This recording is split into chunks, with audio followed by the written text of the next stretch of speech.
साधक में ये दो वृत्तियां नाम पैदा करता है। पहला, अंतःकरण के सारे दोषों को भगाना।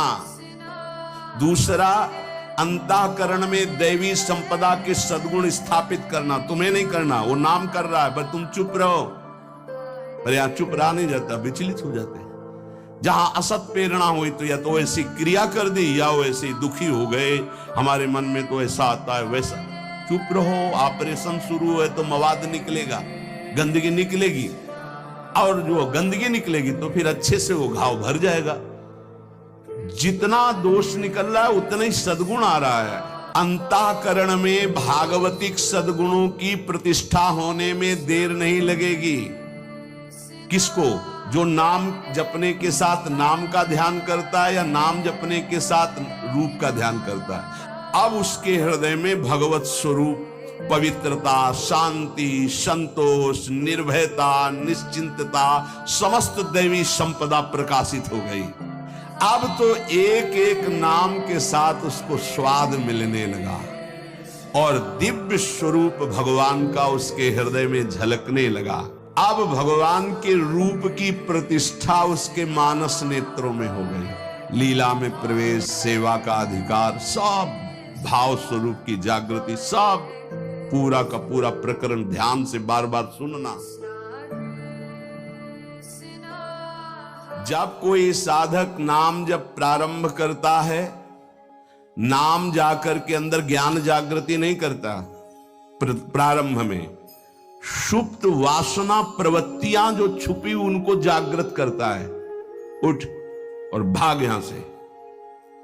अब वो कुसंस्कार, दुर्गुण, दुराचार दल के दल वहां हैं अंतःकरण में। जैसे जैसे साधक नाम जब बढ़ाता है वैसे वो अपने बल के साथ प्रकट होते हैं। परमार्थ का साधक यदि सत्संगी नहीं हुआ तो वो समझता है कि ये तो बहुत बड़ा विघ्न सामने उपस्थित हो गया, हृदय जल रहा है और पाप वासनाएं इतनी बढ़ती जा रही। साधक में प्रारंभ में इनका परिचय ना होने के कारण वो पराजित होने लगता है कि अब तो बहुत गंदी बातें आ रही हैं, भजन रोक दो। अतएव साधक घबराए नहीं, इन विकारों के अधीन न हो, नाम जप रूपी परम साधन छोड़े नहीं। बिल्कुल मंगलमयी बात समझ लो, ये बात कई बार हो चुकी है, पर जो लिखा हुआ है उसे सुनोगे तो ज्यादा विश्वास हो सकता है। वैसे लगेगा ये अपने मन से कहते हैं। साधक प्रारंभ में पराजित करने की सामर्थ्य नहीं रखता। अतएव घबरा करके इनका परिचय ना जानने के कारण वो या तो इनके अधीन होकर फिर गलत कार्य करने लगता है या भयभीत होकर साधन नाम जप करना छोड़ देता है। किंतु यदि गुरु कृपा पात्र साधक प्रभु के नाम की वास्तविक महिमा जो सुन चुका है, ऐसा अवसर जब आता है कि हृदय में बड़ी गंदी बातें, बड़ा प्रपंच उदय हो रहा है, तो वो समझने लगता है नाम काम कर रहा है, नाम काम कर रहा है। अब हमारा हृदय खाली हो रहा है, ये वासनाएं निकल रही हैं, समस्त हे गुण, दुर्गुण, दुराचार प्रवृत्तियां नष्ट हो रही हैं।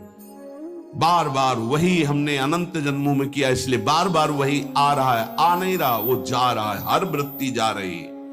अतएव और नाम उच्चारण बढ़ाए और सत्संग सुने, जिससे हिम्मत बनती जाएगी। घबराओगे नहीं, बड़ा भारी युद्ध है, एक दिन में सब डिलीट नहीं हो जाएंगे। धीरे धीरे जिन गुणों से भगवान रीझते हैं, ध्यान देना, एक विकार गया, एक गुण आ गया, वो विकार की वृत्ति गई, दूसरा गुण आ गया। खाली नहीं रखता, ये बड़े काम की बात है।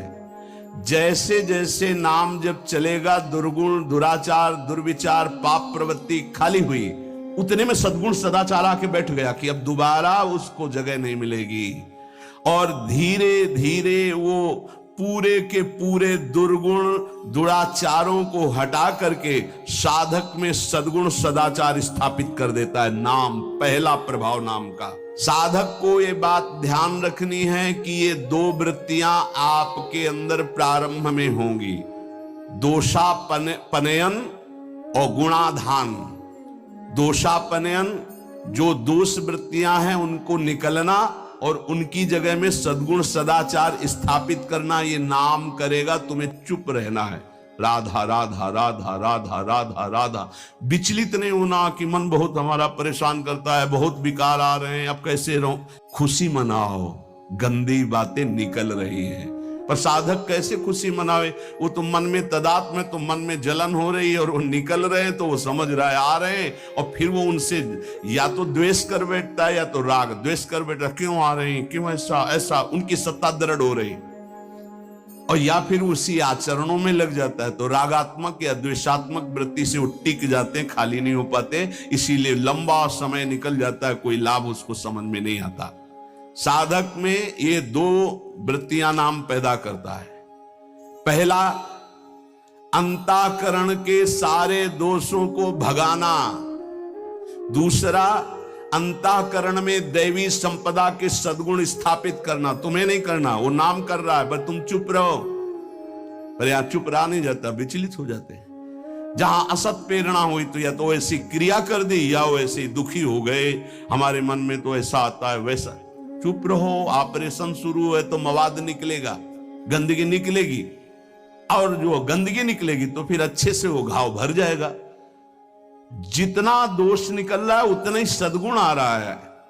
कितना सुंदर बात है। अगर ये न समझ पाए तो परेशानी पड़ जाएगी। बिल्कुल निश्चिंत रहिए।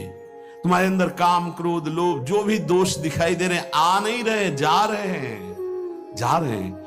और वो जगह खाली नहीं हो रही, वहां दैवी संपदा भर रही, जिससे भगवान प्रसन्न होते हैं। यदि हम नामोच्चारण के साथ साथ नाम का ध्यान शुरू कर दें तो और जल्दी दिव्य सद्गुण आ जाएंगे। अंतःकरण में भागवतिक सद्गुणों की प्रतिष्ठा होने में देर नहीं लगेगी। किसको? जो नाम जपने के साथ नाम का ध्यान करता है या नाम जपने के साथ रूप का ध्यान करता है। दुर्गुणों दुराचारों की जो प्रवृत्तियां हैं, बहुत सुंदर सुगम उपाय है उनके निकालने का नाम जप। नाम जप से ही निकलते हैं। सद्गुण सदाचार ये खाली हृदय में आकर बैठने लगते हैं। बहुत बढ़िया प्रक्रिया है, बस समझ लो, कोई प्रश्न नहीं रह जाएगा।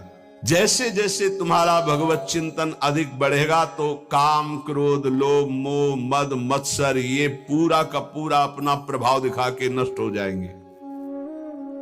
ये पूरे के पूरे नष्ट हो जाएंगे ऐसा शब्द नहीं आया, प्रभाव दिखा के नष्ट हो जाएंगे। जितना इनमें पावर हो पूरा पावर दिखाएंगे तुम्हें परास्त करने के लिए। नाम छोड़ दो, संसार में आ जाओ।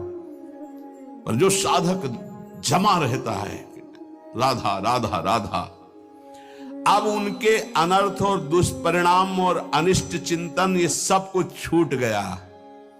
नाम से पूर्व पाप भस्म हुए। वर्तमान का जो अनर्थ है, दुष्परिणाम है, अनिष्टकारी चिंतन है, वो छूट गया। अब उसके हृदय में आनंद का प्रादुर्भाव हुआ। अब उसके हृदय में भगवत स्वरूप, पवित्रता, शांति, संतोष, निर्भयता, निश्चिंतता, समस्त दैवी संपदा प्रकाशित हो गई। अब तो एक एक नाम के साथ उसको स्वाद मिलने लगा और दिव्य स्वरूप भगवान का उसके हृदय में झलकने लगा। अब भगवान के रूप की प्रतिष्ठा उसके मानस नेत्रों में हो गई। पूरा का पूरा प्रकरण ध्यान से बार बार सुनना। अब उसके हृदय में जो आनंद आया, उस आनंद में उसे आत्मस्वरूप का बोध हो जाता है। मन अद्भुत आनंदित, तो भगवत दृष्टि जागृत हो गई। ये दो अधकचरी दशा के नाम जापक होते हैं, इनकी बड़ी दुर्दशा होती है। मुख से तो नाम उच्चारण करते हैं और शरीर के आचरण करते हैं वही जो मन बुद्धि कहते हैं, तो उनका वास्तविक नाम जप नहीं हो पाता। क्योंकि थोड़ी देर मुख से नाम उच्चारण कर लिया, फिर असत आचरण किए, असत चिंतन किए, तो ये जो अधकचरापन है ये बहुत कष्ट देने वाला है। सच्चा नाम स्मरण जो पीछे वर्णन किया गया, आपको परास्त नहीं होना, बराबर नाम। इसके साथ जब नाम का चिंतन, रूप का चिंतन, तब समझो कि आप अधकचरी अवस्था से बाहर आ गए। अभी तो बहुत गंदी बातें चिंतन में आती हैं, अभी तो लड़ना पड़ेगा, इतना तो लड़ने के लिए तैयार रहो। अगर ये कह दो ये सब हमसे नहीं होगा, तो एक उपाय है, किसी महाभागवत को पूरा जीवन समर्पित कर दीजिए, खत्म खेल आपका। ये भी देख लीजिए करके, पूरा जीवन अक्षरशः समर्पित, थोड़ी गुरुदेव की बात और थोड़ी मेरे मन की बात।